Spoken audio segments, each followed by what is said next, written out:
वैष्णवों के बहुत सारे स्तर है, शुरुआती वाले वैष्णव, मध्यम वाले वैष्णव, उत्तम वाले वैष्णव।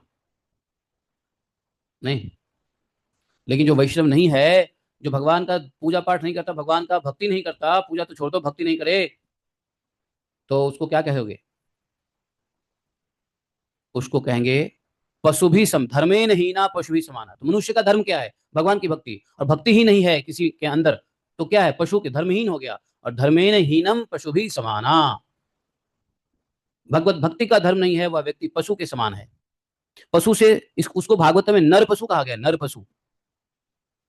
जैसे नरसिंह भगवान हुए ना, नरसिंह के रूप में, अर्थात नर और सिंह के रूप में भगवान आए, तो मनुष्य भी नर के रूप में ही पशु है, नर पशु।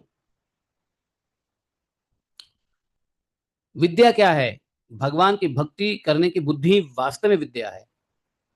जो ज्ञान भगवान की भक्ति से दूर ले जाए वास्तव में अज्ञान है, वो अविद्या है। और वास्तविक ज्ञान वही है जो भगवान की भक्ति कराए, भगवान की भक्ति के लिए लालच पैदा करे, भगवान की भक्ति के लिए उत्कंठा पैदा करे, उसको विद्या कहा गया है। और संस्कृत में कहावत है, ईशांग न विद्या न तपो न दानम न ज्ञानम न गुणम न शीलो न धर्म। देखा, ईशांग न विद्या न तपो न दानम न ज्ञानम न गुणम न शीलो न धर्म। ऐसे व्यक्ति जिसके अंदर न विद्या है, न दान है, न धर्म है, न तप है, न गुण है, न शील है, तो ऐसे मनुष्य को क्या कहा गया है?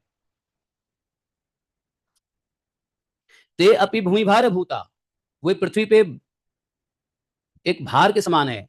जैसे पत्थर पृथ्वी पे भार है ना, तो पत्थर और पहाड़ भी कुछ काम के हैं, इसलिए भार है, तो ठीक है।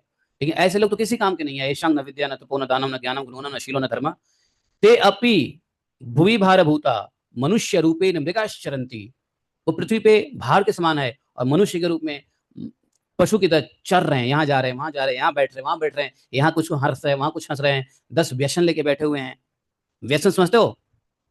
फालतू की आदत, खाने पीने की आदत लेके बैठे हुए हैं, फालतू की ग्राम्य वार्ता में लगे हुए हैं।